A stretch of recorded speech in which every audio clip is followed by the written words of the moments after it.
put it in my head like, you know, I could get it too, you know, that fast money, and I care not to talk about it, but, you know, I got hooked up when I was young, like 15 years old, you know, went from smoking blunt. Alors les amis, aujourd'hui on se retrouve pour parler de l'UFC 299. Alors, j'ai pas véritablement de plan en tête, je vous avoue que c'est pas une vidéo que j'ai préparée en amont, travaillé, creusé, décortiqué, analysé, restructuré, écrit et maquetté, puis illustré. C'est vraiment, je viens de regarder la carte et je trouve que c'est un truc de malade mental. Il y a un truc qui m'a frappé dans cette carte, c'est qu'au-delà de la qualité de la carte principale, qui est sans doute époustouflante, sans nul doute époustouflante, entre Michael Venom Page, contre Kevin Holland, Benoît Saint-Denis, contre Dustin Poirier, qui est le main event, Sean O'Malley contre Marlon Vera, qui est le co-main event. Ouais, parce qu'on est français les mecs, genre, les gars ils sont là tout à l'heure, ils sont en mode erreur 404, tout. Ouais les mecs, on est français, pour nous le main event c'est BSD, je veux même pas entendre parler de Sean O'Malley la fraude. Le main event c'est BSD, si vous comprenez pas pourquoi je dis que Sean O'Malley c'est une fraude, allez regarder la vidéo de Judge Ian.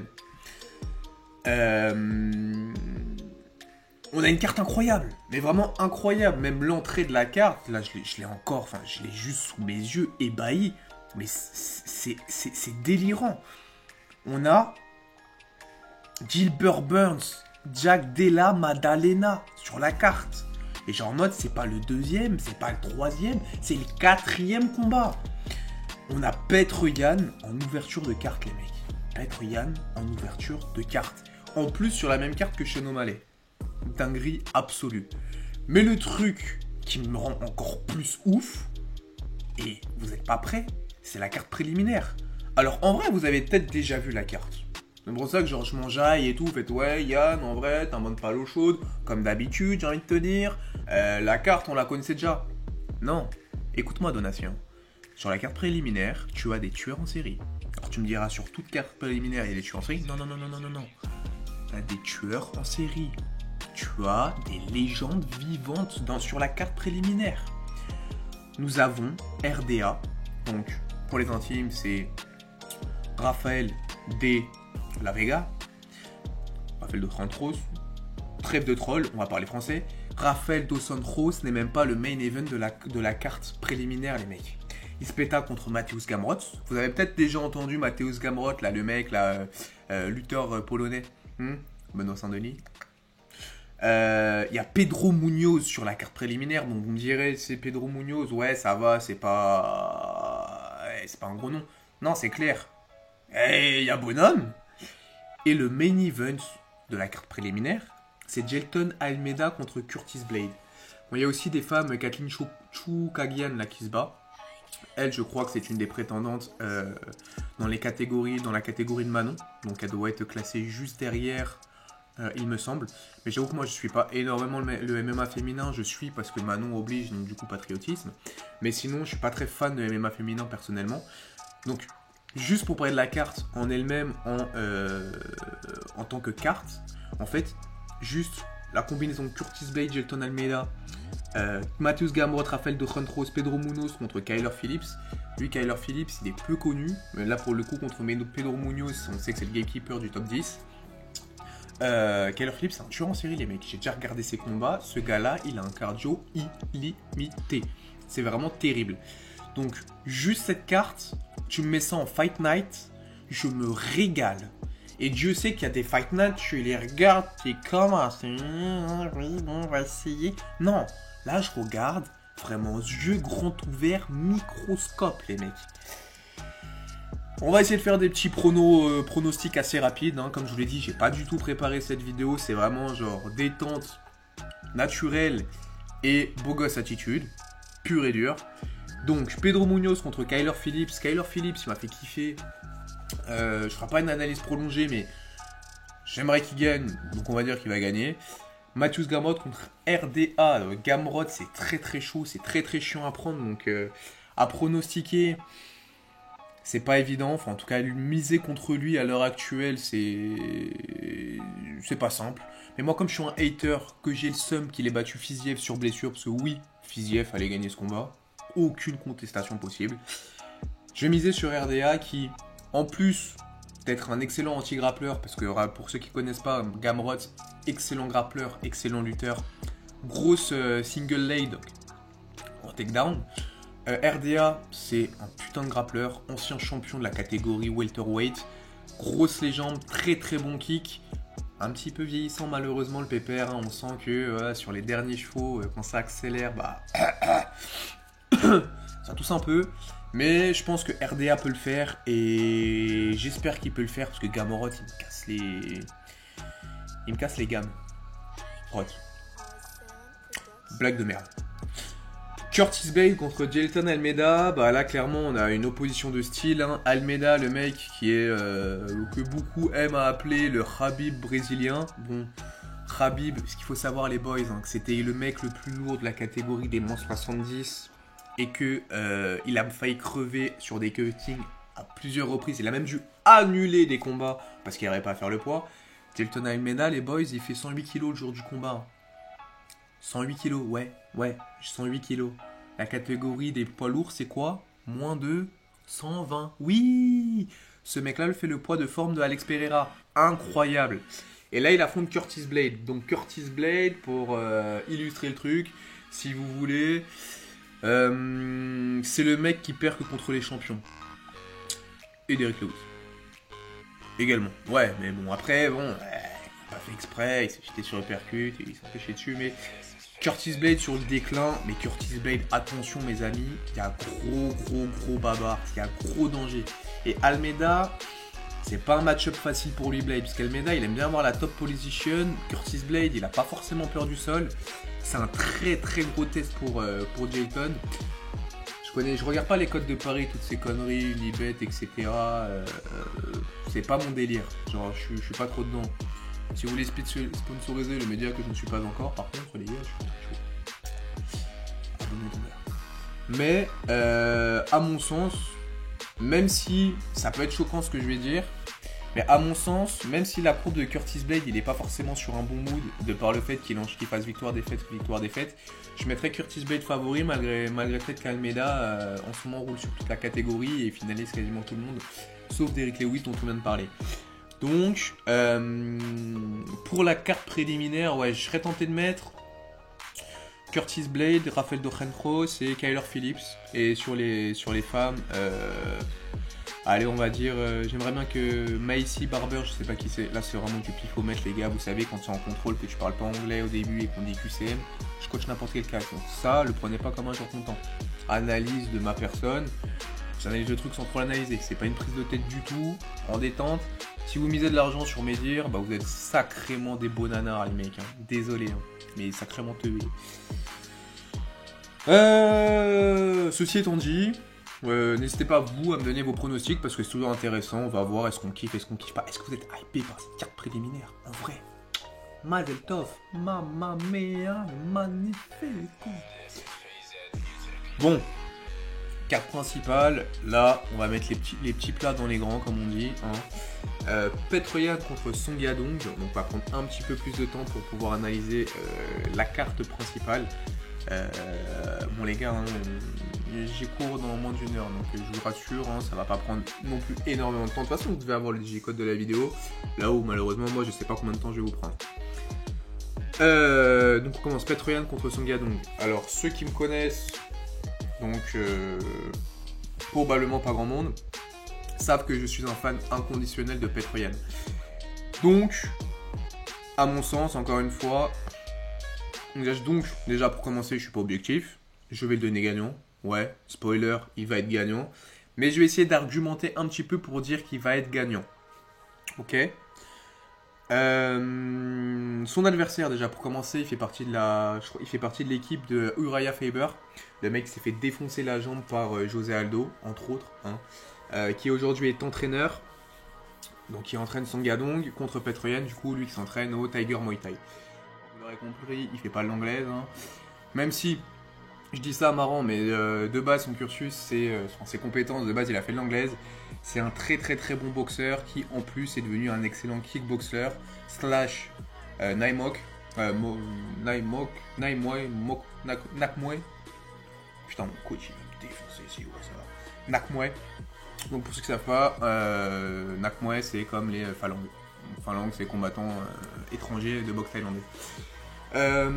Qui en plus a un grappling tout à fait décent qu'on a pu voir face à Sean O'Malley et on a pu voir aussi ses très très bonnes défenses de lutte face à Dashvili. Malgré le fait que bon, son objectif c'était pas forcément de mettre au sol sur toutes les tentatives de mise au sol, enfin sur tous les takedowns, mais grappling plus que correct. En face, Song Yadong c'est quelqu'un qui a la foudre dans les poings, un très bon kickboxer. Enfin, très bon, plus boxeur que kickboxer parce qu'il n'implémente pas non plus énormément de kicks. Qui va chercher à cadrer, à taper et puis à essayer de mettre des power shots. Donc là il reste lui de mémoire, il est sur une défaite. Hein. Si je dis pas de bêtises, il s'est incliné face à Cody Garbrandt, n'importe quoi.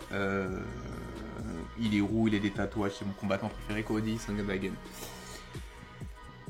Au-delà de ça, donc sur l'opposition de style, pour moi, Petr Yan a toutes les armes pour pouvoir lutter face à lui. Il a plus d'expérience, il est certainement meilleur en pied-point.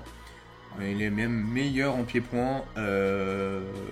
Song Yadong, c'est une marche que j'y pense est beaucoup trop haute parce que on a tendance à oublier, mais Petr Yan, si tu oublies le vol, enfin si tu enlèves le vol qu'il a suivi face à O'Malley, il a perdu que face à Sterling, qui a un profil extrêmement orienté sur le grappling.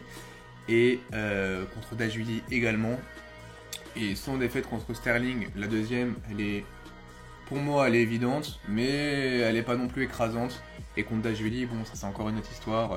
Quand t'affrontes un robot, je connais personne à part Will Smith qui se serait imposé. Donc le gars en fait, faut pas l'enterrer, il a beaucoup de rouge, je crois il est sur 3 défaites de suite, mais véritablement Petr Yan c'est encore l'élite de la catégorie. Il perd que contre les champions. Gilbert Burns du coup contre Jack Della Maddalena, donc combattant australien contre brésilien. A priori là c'est vraiment le plus gros test, enfin c'est même pas a priori, c'est le plus gros test de la carrière de Jack, qui reste sur une victoire à moitié convaincante face à Kevin Holland, où les deux ils se sont amusés à se regarder comme si c'était un speed dating sans véritablement trop s'engager. Hein. On a senti qu'ils respectaient beaucoup les deux se respectaient la force de l'un et de l'autre. Et là il affronte ni plus ni moins que Gilbert Burns, qui est sur ses 5 derniers combats, il est sur 4 victoires. Donc 4 ou 3 victoires. Puisque il avait fait un gros run où il a enchaîné pendant un an, il a enchaîné 4 combats je crois, et il a perdu face à Belal Mohamed, mais en même temps il combattait tout le temps, il a combattu 1 mois et demi après avoir battu Masvidal, il a affronté Belal. Choix de carrière un peu douteux, mais Gilbert Burns clairement c'est le gatekeeper du top 5 voire du top 3. Moi j'aime bien dire que c'est le roi sans couronne. Gilbert Burns, t'as pas Ousmane, t'as pas Edwards, t'as pas Belal Mohamed, t'as pas Shavkat, il est champion. Et moi, si jamais je tenais avec des seins, je serais une femme. Bon, bref, passons. En termes de style, Jack Della Maddalena, c'est quelqu'un qui est très orienté sur la boxe anglaise dans son style de combat. Il met assez peu de kicks, il alterne sur les deux gardes, donc gaucher et droitier sur sa boxe. Un des rares combattants à vraiment axer ses combos son combat sur des combos au corps. C'est un des rares à taper au corps et à chercher et avoir plusieurs KO fois. En tout cas sur des body shots, parce que bon, la liste elle est assez courte des personnes qui mettent des KO avec des body shots. T'as des Edson Barbosa, t'as Cédric Doumbé à l'heure actuelle. Bon, il n'est pas à l'UFC, mais face à Florent Burillon, c'était pareil. Mais c'est vrai que généralement, on voit assez peu de personnes utiliser les body shots, en tout cas sont sous-exploités à l'UFC. Et Jack Della Maddalena en est un expert.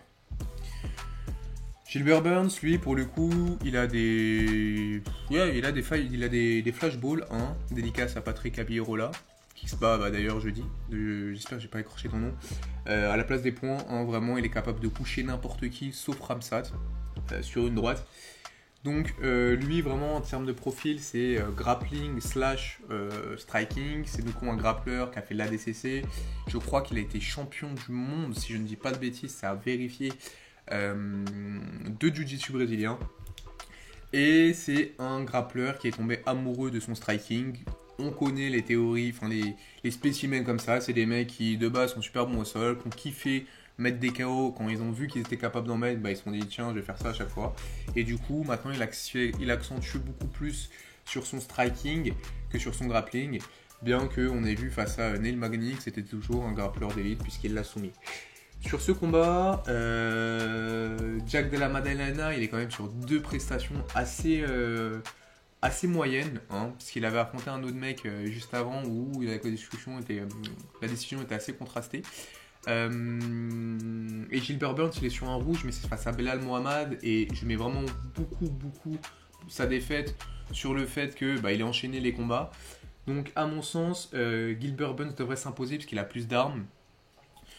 Même si Della Maddalena, il n'a pas connu la défaite depuis un sacré moment, parce que c'est deux seuls, enfin il doit être sur 16 victoires consécutives, le mec, parce que je crois que c'est des deux défaites en MMA, c'est ses deux premiers combats.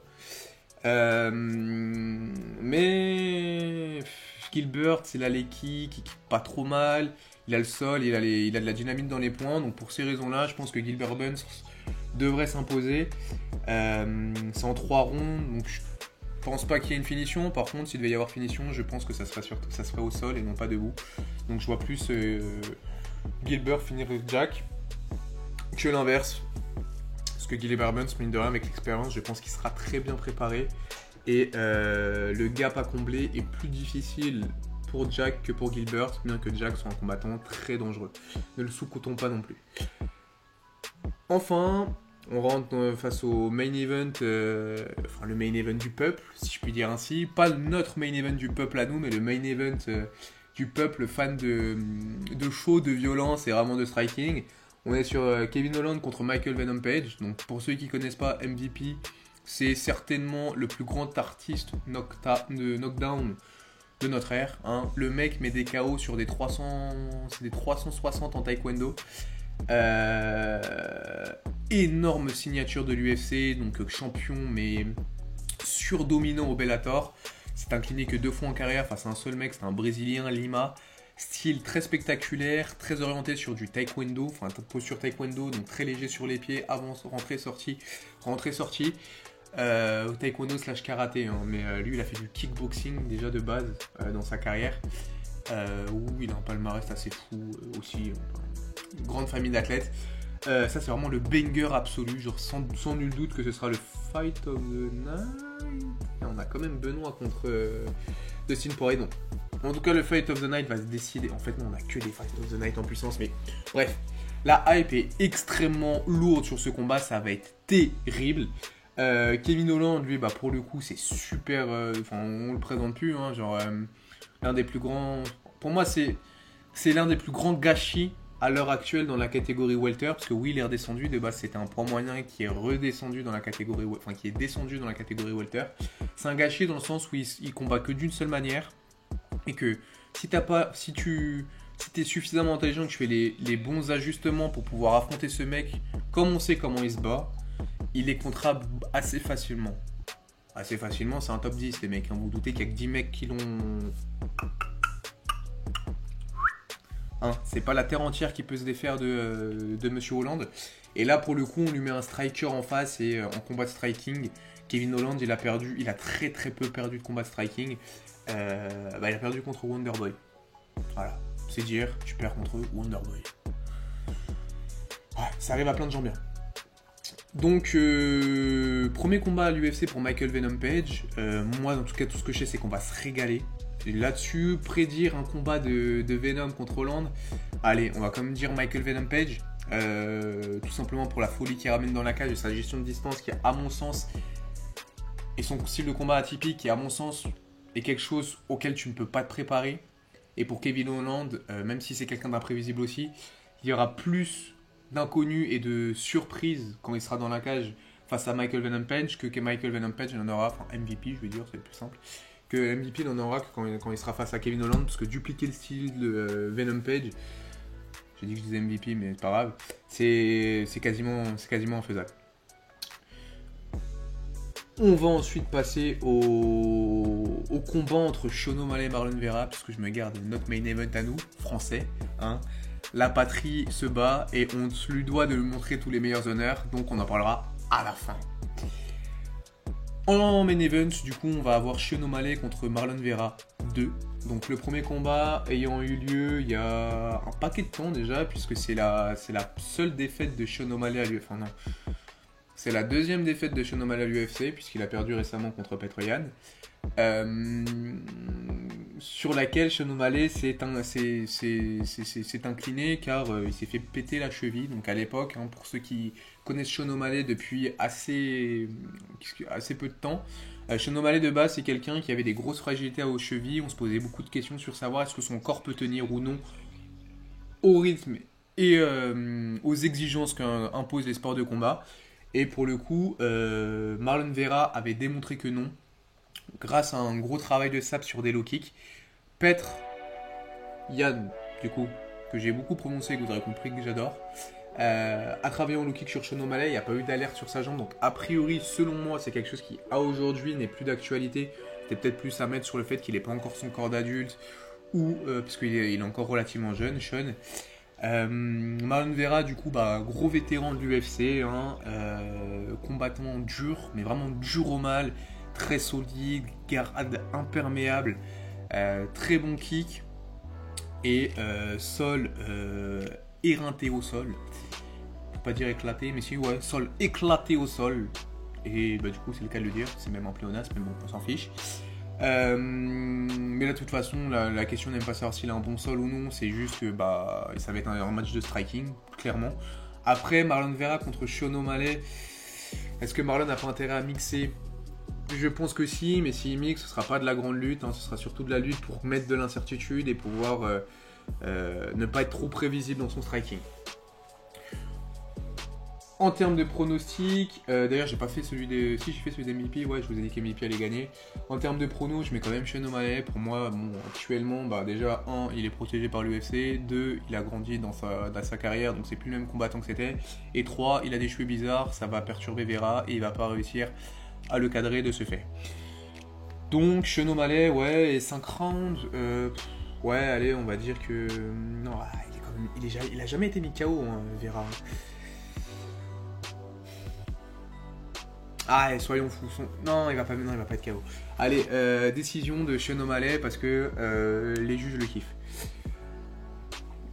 Et puis Marlon Vera, champion UFC, c'est pas sexy, surtout que Marlon Vera, on rappelle pour contextualisation, Sean O'Malley l'a appelé, mais Vera est resté sur une défaite face à Cory Sandhagen, d'ailleurs le pire match-up possible selon moi avec Merab Dashvili pour O'Malley. Mais du coup oui c'est un call-out, donc avant ça Vera il était sur un rouge, hein, il a perdu face à Cory Sandhagen, il s'est fait Cory Sandhagen il a pris le passeport dagestanais les mecs, hein, pour affronter Marlon Vera puisqu'il l'a lutté mais comme never.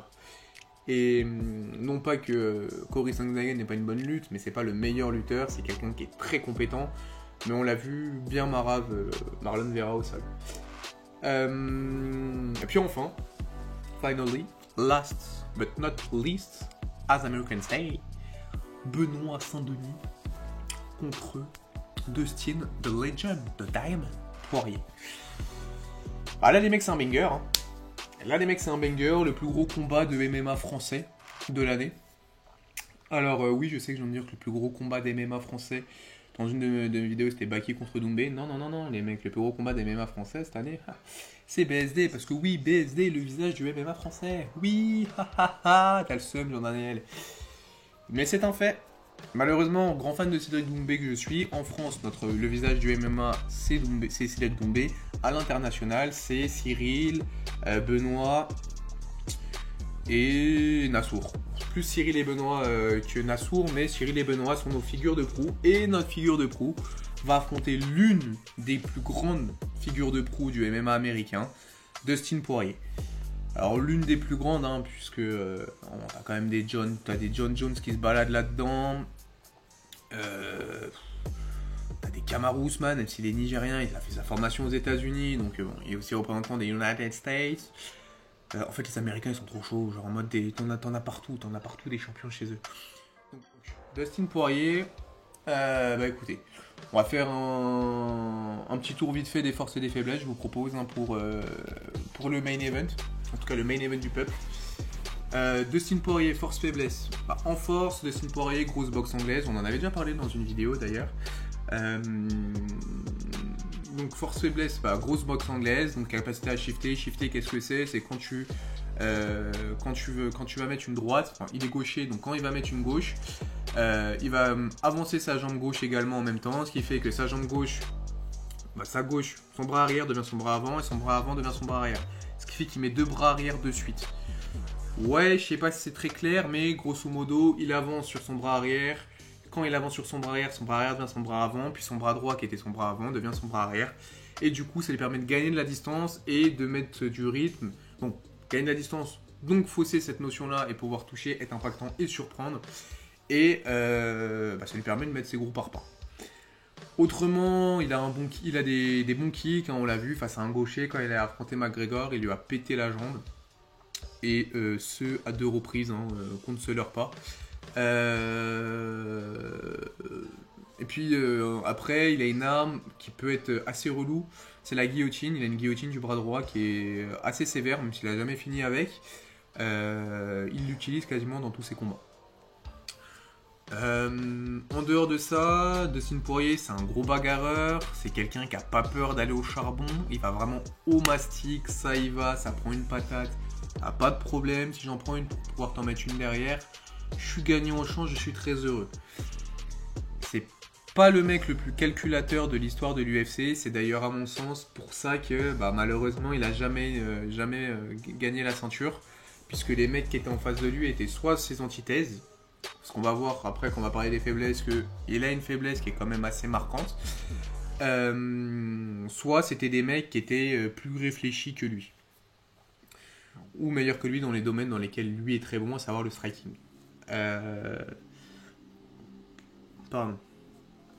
Donc en dehors de ça, ouais, grosse anglaise, gros kick, gros calf kick, bonne guillotine, en tout cas genre pour Benoît qui, on l'a vu des fois, donne un peu sa tête. C'est une bonne guillotine, ça peut être dangereux, mais sinon il s'en sert plus pour dissuader de venir et reprendre, mettre sa guillotine pour que la personne défende, et du coup, comme la personne défend la guillotine, il n'est pas occupé à faire autre chose et à prendre des positions, donc pendant qu'il défend la guillotine, Dustin il essaie de recomposer.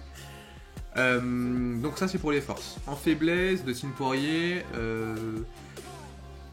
moi j'ai tendance à dire interrogation sur le menton, puisqu'il a pris quand même un sacré high kick, qu'il apparaît quand même, soit dit en passant, mais le high kick était plus fort que son parage.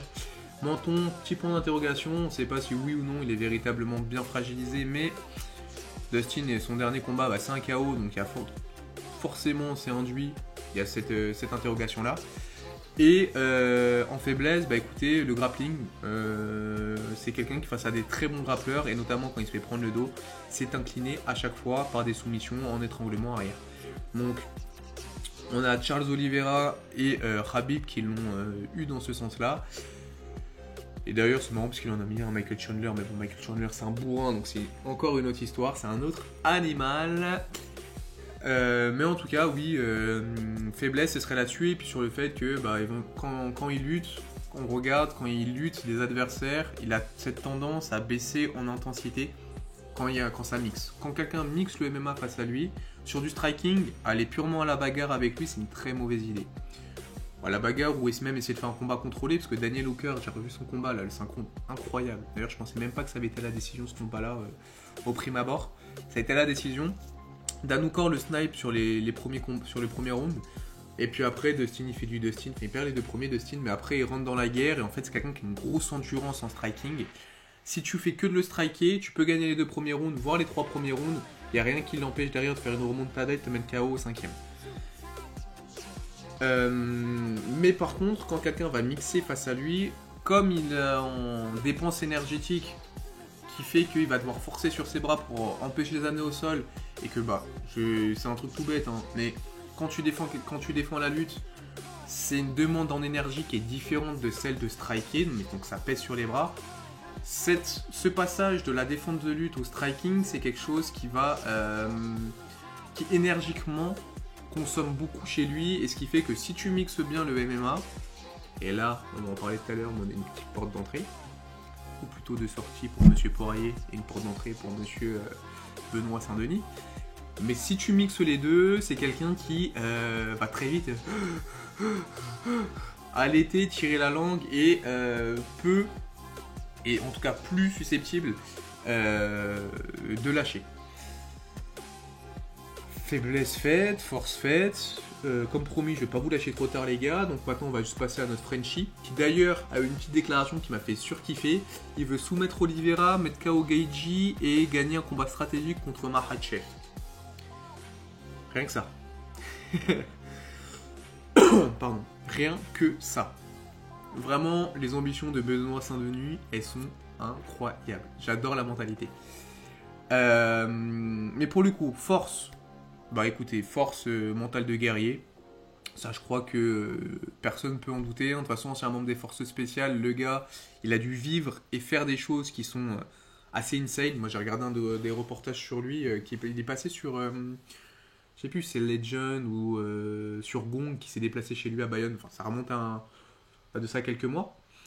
Et Benoît Saint-Denis, il a un mental de tueur et a priori, c'est quelqu'un aussi qui a eu un vécu dans ce sens-là, au service de la patrie, certes, mais c'est quand même assez flippant de se dire que bon, on a un sacré phénomène en face de nous. Donc son mental, le gars, genre il est cold, c'est-à-dire que t'as une foule qui scande son nom, le gars il reste froid. T'as Jacques Chirac. Non, peut-être Chirac en vrai il serait ému s'il le voyait parce qu'il est mort. Donc si tu vois un fantôme, en vrai ça doit être un peu flippant. Mais genre en mode t'as le président là, Monsieur Trump. Monsieur, ouais. Montrons du respect à nos présidents, messieurs dames. Enfin, nos ou aux présidents, c'est quand même des sacrés trucs. Bref. Il y avait le président, t'as Mike Tyson, t'as Anthony Joshua, t'as n'importe qui dans la salle. Lui, il écoute sa musique force spéciale. Lui, dans sa tête, c'est opération, détruire l'ennemi. Il y va, il marave son adversaire. Il en a rien à foutre. Lui, c'est Lancelot contre le diable. Dans sa tête, mais constamment. Et autrement, force, au-delà du mental, l'engagement, c'est quelqu'un qui va être très agressif. Attention à pas l'être trop, parce que des fois, la tendance, les points forts peuvent s'avérer être un point faible. Quand tu vas trop dans dans ce côté-là de l'agressivité, tu peux t'ouvrir. Dustin Poirier, s'il te met une cacahuète... Ah, tu dors bien avec le Doliprane. Ouf, balèze. Donc quand même... Ça forcer ça, mais attention à ne pas rentrer trop dans l'excès. Mais en fait, c'est quelqu'un qui va oppresser continuellement et donner des informations constantes à son adversaire, ce qui fait qu'il va asphyxier littéralement la personne qui est en face de lui, parce qu'en fait, il va sommairement, en fait, un combat, quand il y a un combat entre deux personnes, tu vas avoir deux personnes qui sont à un rythme différent. Moi, mon coach, il me dit tout le temps que c'est une conversation. C'est-à-dire que généralement, c'est plus de la boxe taille, mais d'ailleurs, je suis un peu surtout à la boxe taille. Bref. Et il dit qu'au début, t'as la conversation, t'as les introductions. Donc c'est pour ça qu'en début, généralement, les combattants, ils s'introduisent. Donc si tu vois, c'est bonjour, comment ça va? Donc vas-y, bonjour, low kick. Comment ça va? Je te contre avec un low kick. Moi, je vais très bien. Et toi, crochet, uppercut, low kick, jambe arrière. Moi, je vais super bien. High kick, middle kick. Vous aurez compris la chanson. Benoît, c'est le genre de mec, il vient de te rencontrer, il te demande déjà s'il peut ploter ta meuf. C'est-à-dire que lui, il n'en a rien à foutre des présentations. Il vient, il rentre, il te rentre dans l'art. Ce qui est qu'en fait, il n'y a même pas de rythme. Tu n'as même pas ton rythme. Tu as son rythme et c'est tout. Parce qu'en fait, son style de combat va imposer le fait que tu sois en face de lui, enfin qu'il soit en face de toi. Et il va falloir que tu comptes parce que si tu contres pas, si tu bouges pas, si tu fais pas un truc, il va te défoncer avec ses gros middle, son anglaise, ses high kicks. Il va te faire la chanson et en plus il va te grappler, il va te faire des feintes de middle, il va rentrer dans tes jambes, puis il va remonter, puis il va te mettre un coude, puis il va te middle et puis au moment où il va clincher, quand tu vas ressortir, erreur de débutant, tu baisses la main, high kick dans ta bouche. Il est agressif au point où il met ses adversaires en asphyxie. Donc dans les forces, j'ai aussi évoqué un petit peu les jambes, Daniel Warin, je ne sais pas si j'ai besoin de le présenter. Coach de Muay Thai de base, donc de Anderson Silva également. D'ailleurs, petite anecdote marrant, Je parle un peu de ma life perso, mais mon coach à moi s'est entraîné avec Daniel Warren, donc c'est marrant. Comme quoi le monde des arts martiaux est quand même assez petit. Et sinon, en force, gros grappling, un très très gros grappling. Il a fini tous ses combats, tous les combats qu'il a gagnés, il les a finis. Plus de soumissions que de KO, même si actuellement il est sur une streak de KO. Je crois qu'il a Frévola, le moustachu qui est venu à l'UFC Paris là, qui s'est fait défoncer, Thiago Moises et c'est tout parce que avant il y avait Bonfim et Bonfim il s'est fait choke. Donc ouais, il est sur 4 finalisations de suite, donc un étranglement et 3 KO TKO. Donc point faible trop fort. En fait non, mais vous m'aurez compris. Pour les forces c'est ça, donc gros grappling et du coup grosse soumission. Et il a mis beaucoup de soumissions, notamment en prise de dos aussi. Et comme par hasard, c'est la faiblesse de Dustin Poirier. Donc il y a certainement une grande route à aller là-bas, un grand chemin de victoire en mixant les deux. En lui rentrant dans la bouche, un petit peu en striking. Moi à sa place, déjà je serais content d'être Benoît Saint-Denis. Mais à sa place, j'irais plutôt en distance de kicking range, même si c'est pas du tout trop son style, il aime bien rentrer dans le tas. Et je mettrais de l'anglaise pour amener la lutte et de la lutte pour amener de l'anglaise. Globalement. Après, nul doute que le game plan qui a été orchestré par Daniel Warren et la team, sachant qu'il s'entraîne en Bulgarie, est concocté aux petits oignons. Il va nous faire une recette spéciale bœuf bourguignon, sauce américaine, incroyable. En faiblesse, parce que c'est très bien d'idolâtrer les gens et d'encenser ses héros, faut aussi dire les choses qui fâchent, ça fait partie de la vie, et ne pas être un fanboy, n'est-ce pas les fans de Doumbé? Faiblesse, ça va être sa propension à vouloir aller à la guerre. Comme j'ai pu le dire tout à l'heure un petit peu en teaser, c'est quelqu'un qui aime bien foncer dans le tas. Quand tu fonces dans le tas, spoiler, tu te prends des patates. On voit l'état de son œil face à Miranda, qui n'est pas non plus un boxeur incroyable, et on voit ce qu'a réussi à lui faire Thiago Moises. Certains shoots qu'il prend face à Moises, s'il prend les mêmes de la part de Poirier, ça peut être compliqué. Ça peut être très très très compliqué. Et ça, j'ai tendance à dire que c'est sa plus grande faiblesse, parce qu'effectivement, Benoît, dans son délire, c'est un combattant, c'est un guerrier. Il y a combattant et guerrier, lui c'est vraiment dans la catégorie guerrier. Moi l'interrogation que je vais avoir, c'est est-ce qu'il sera capable de suivre le game plan et ne sera pas aspiré et absorbé par son envie de défoncer Dustin Poirier, ce qui fait que il va mettre peut-être un round à se mettre dans son combat d'un point de vue stratégique. Et est-ce que ce ne sera pas le round est-ce que le round qu'il va lui falloir pour se mettre en place, est-ce que ce ne sera pas le round de trop qu'il ne faut pas perdre? Telle est la question. Parce que Dustin Poirier, sur un round, il peut vraiment te faire un sacré carton. Il va pas te mettre KO. Il peut. Mais il va pas te mettre KO. Mais par contre, il peut te péter une côte, t'éclater le tibia, t'écraser le pourlancher arbitral. Et deuxième round, si tu commences à appliquer ton game plan et que t'as une Chico qui est partie et que t'as un œil en moins, pas top. Donc moi, c'est une petite interrogation que j'ai personnellement sur Dustin Poirier, sur Benoît Saint-Denis. Ils font chier les Acadiens parce que j'ai du mal. Il s'appelle Poirier, c'est un Américain, il s'appelle Poirier, les gars, s'il vous plaît. C'est comme si moi je te dis, ouais, moi Yann, enchanté, je m'appelle Yann, je suis français. Mon nom de famille c'est Smith. Yeah. Mais non, français, Yann Smith. Bref. Écoutez, je pense qu'en termes d'analyse, on a fait le tour. Moi les gars, je vais vous souhaiter comme d'habitude une très très très bonne semaine. La semaine elle est incroyable. Je le dis, je le redis, je le redis. C'est la meilleure semaine de combat de l'année. On va en profiter, la latente est à son paroxysme. Les mecs, ne faites pas de skateboard, ne faites pas de trottinette, ne faites pas de moto à 150 sur le périphérique. Là c'est la semaine où il ne faut pas se blesser. À l'entraînement, allez-y mollo, parce que si jamais tu te prends une patate, t'as double œil au beurre noir et t'es condamné à regarder le combat de Dustin Poirier avec des écouteurs pour pouvoir le suivre en mode audio description, relou.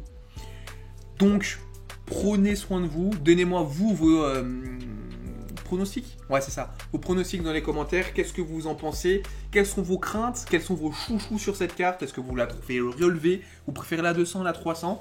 Dites-moi tout. Et puis moi, d'ici là, je vous souhaite plein de bonnes choses. Je vous fais plein de bisous.